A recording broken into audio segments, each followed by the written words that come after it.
It stands for Society for Worldwide Interbank Financial Telecommunication, and it is a network of standardized messages. See, as the name suggests, it is a group, formed as a cooperative society between banks and other financial institutions to communicate for the smooth facilitation of the payment of money and for trade settlement. So, how do they achieve this objective?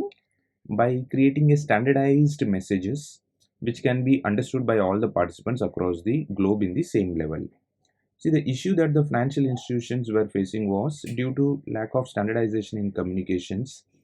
Miscommunications, was possible as words could have different meaning in different countries due to cultural differences or different practices that are followed across. So such miscommunications, can lead to a failed settlement or delayed settlement. So in order to facilitate the smooth flow of trade and payment transactions, a network of standardized messages were created, which could help in the automation of financial transactions as well. Okay. Now, how these standardized messages were created? Let's see in the next slide. Here it is. So these are few examples of standardized standardized messages, but let me take you to the next one and then I'll come back to this one. See, here is an example. So this is the format. So the format, you see this, it goes like this: empty. It begins with empty message type and then followed by three digits, okay, followed by three numbers. In this case, I have taken the example like empty 112. Now empty 112, the first one, okay, so the first one, that is 1. This will indicate general business function, okay, general business function, and it is called category. Say for example, if I say let's say MT 112, so this first digit, this will indicate category. Okay, in this case it is category 1. Like this, there can be, if it begins with 2, then category 2. If it begins with 3, then category 3. Okay.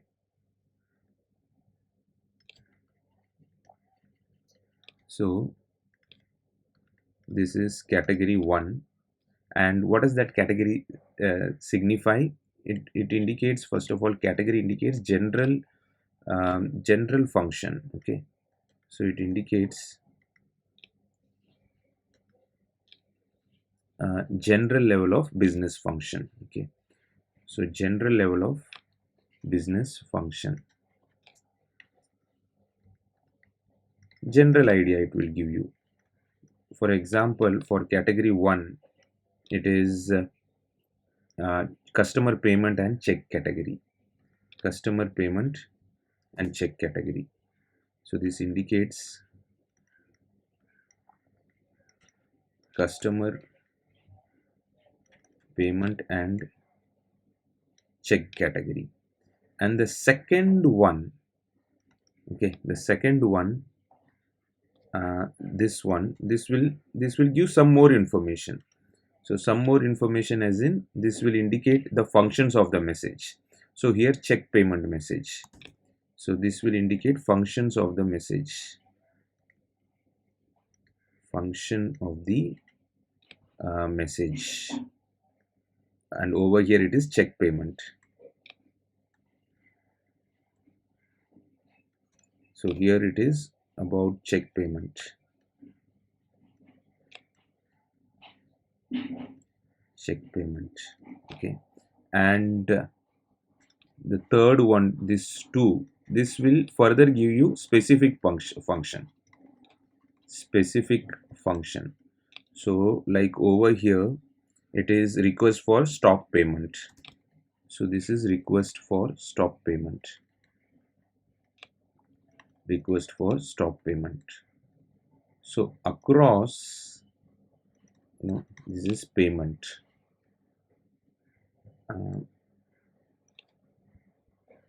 So this is payment. So across all the financial institutions, they will use this code only to pass on this message request for stop payment. So this helps in standardizing the communications. Okay, so that's what I have mentioned over here. Like this one, it begins with 1, and I said that is called category 1. Similarly, other categories I have mentioned here, if it begins with 2, then it is all about financial institutions transfers. Then if it is beginning with 3, it is all about forex, money market derivatives. If it is beginning with, say for example, 5, it is all about securities market. Okay, so these are different categories I have mentioned here. And I am specifying on securities market over here, assuming that more viewers from will be from this bracket. Securities market, so some of the most common codes that they use are like MT566, which is used in corporate action, within the corporate action team for confirmation. So they use this message a lot. And MT540 to MT544, that is highly used for trade settlement. But if you want to see any other codes as such, I have attached that link in the description, just taken it from Google only. I have just attached it in the description. You can just have a look at all that all those codes as well. Okay, then moving to the next one. So this Swift assigns another code as well called BIC codes. Okay, that is business identifier code or banker identifier code, and that is also called a Swift code. So all these are very interchangeably used terminologies. Okay, so they are assigning another code to identify institutions. So it helps them to identify the right recipient of the payment. That means whom the payment has to be done, or to communicate the right institutions, right? So example here, I have quoted one example: JP Morgan Bank Swift code for Mumbai branch. So for Mumbai branch, it is CHAS Chase INBX NSC. So this is the BIC number, or bank identification number. Let's dissect this further and understand this better. See, this I have mentioned it again, the code over here, this Swift code over here. This can be segregated into 4 parts. That is, first 4 letters will tell you about the bank. Then next, that means this is what Chase, that is JP Morgan Chase, that's why this one. So it is kind of abbreviated name of the bank only. Then IN will indicate the country. So here it is India, so that's why country IN. Then BX will tell you the location. This is the code, will tell you the location, and NSC will tell you the branch. Okay, so this is how you can dissect this one. So normally it will go for 8 to 11 characters. So when I say 8 characters, it will indicate only 3 parts, that is bank, country, and location. So without the branch, if I want to segregate, then it will go for 8 characters.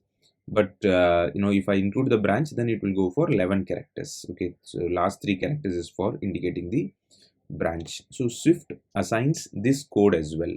Okay, along with empty messages, it also assigns BIC code. Fine. So this helps to identify the bank and then make the payment correctly, right? So this is a short summary about Swift and its contribution towards message type codes, empty codes, and BIC codes or Swift codes. Thank you so much for your time. Thanks a lot.